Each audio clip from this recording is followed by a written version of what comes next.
Hey, lovers. Where does anger come from? How come people get angry? Why do you get mad? And I know the easy answer is because someone made me mad. And the attribute goes to Eleanor Roosevelt, but I've seen them from Greek philosophy that you're in control of your emotions, basically. No one can make you angry. And I know this really makes a lot of people mad when I say this, unless you allow them to. No one can make you mad unless you allow them to. Well, people can do things that are really awful, in your opinion. And I will talk a lot about enlightenment. And no one can make me mad unless I'm driving a car.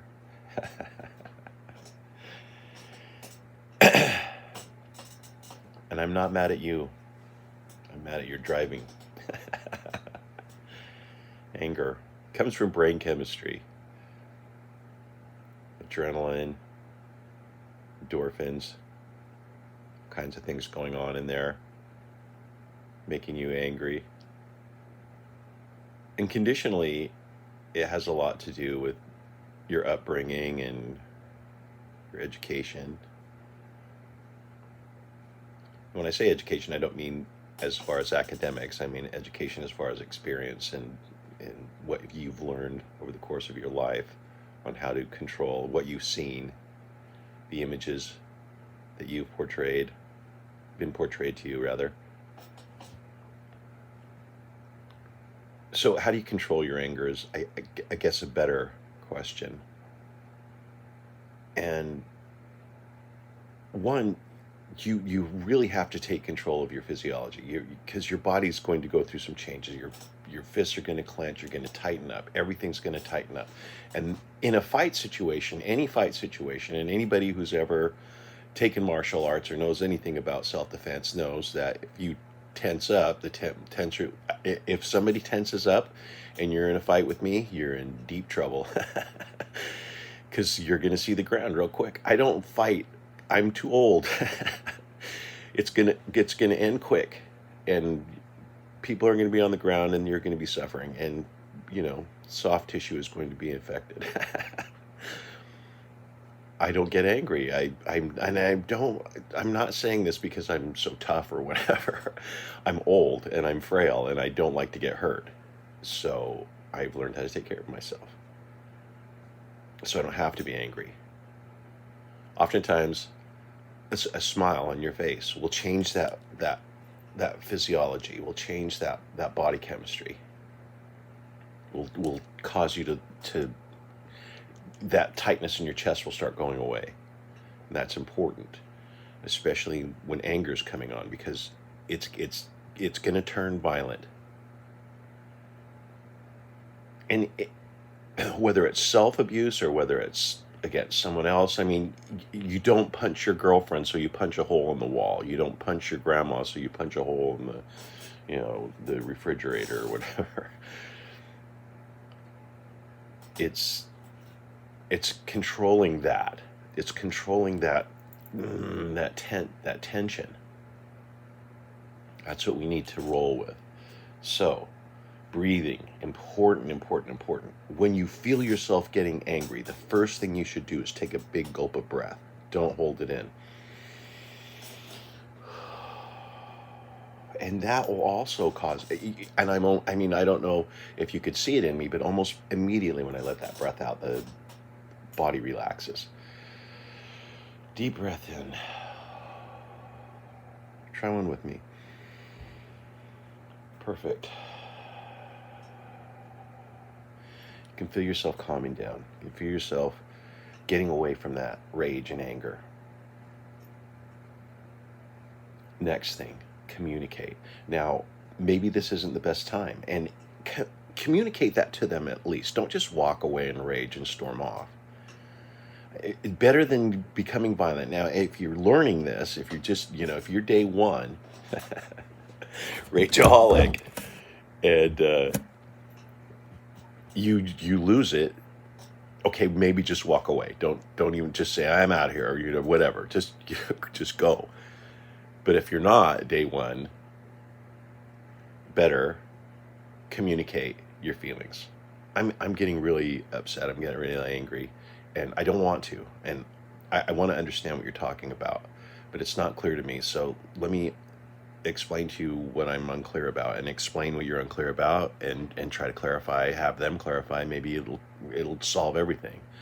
Maybe it won't. Maybe it'll enrage you even more, and maybe you just agree to disagree at that point. We have to start settling things more peacefully.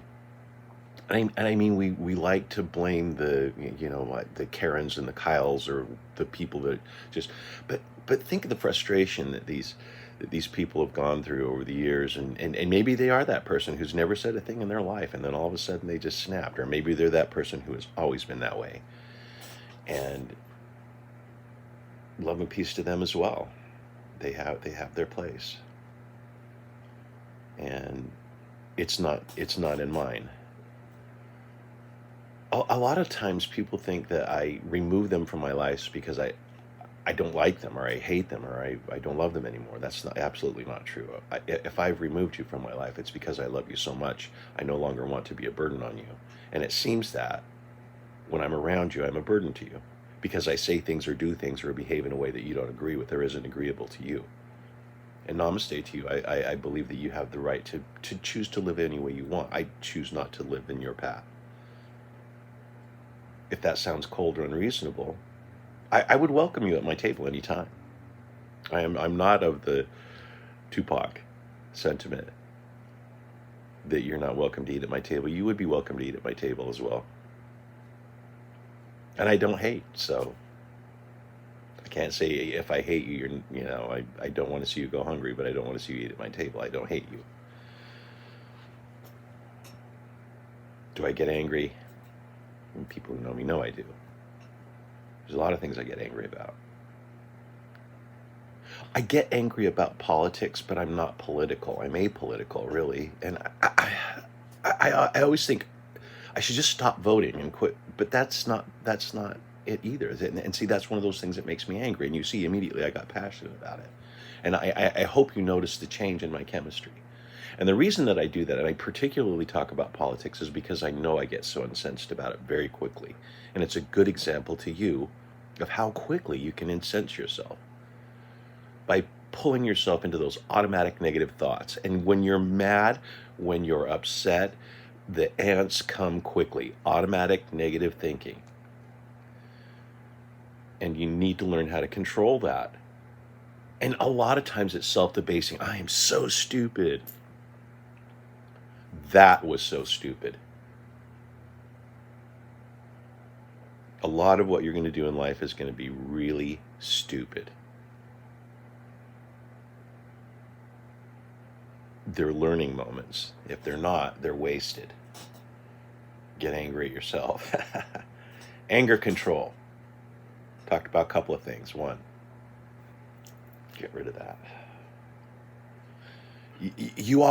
I don't know if you ever watched MMA or if you've watched the Fight Game, and I've been in martial arts a lot, so a lot of the stuff that I'm going to talk about kind of will always go back to verbal judo, at least.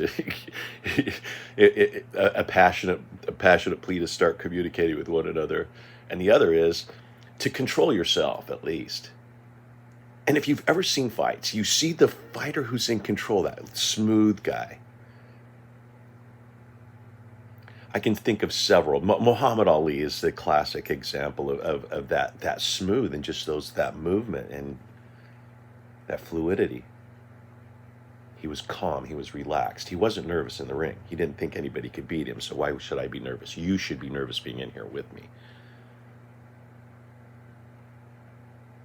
And I'm not saying have that arrogant, cocky attitude. He did it as a show. He talked about it.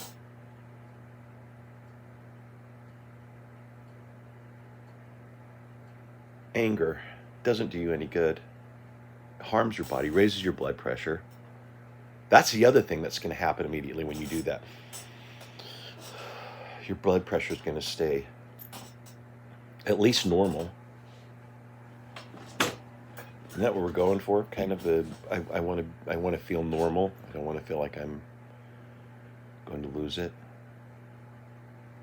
Sometimes we say really, really insensitive, hateful things too. So that communication part that I'm getting into now is important.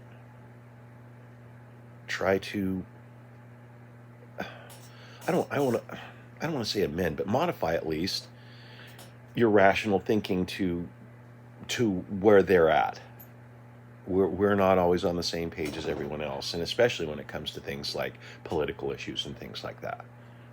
People have reasons for wanting and doing the things that they do and voting for and selecting those type of issues that they want to vote on for personal reasons.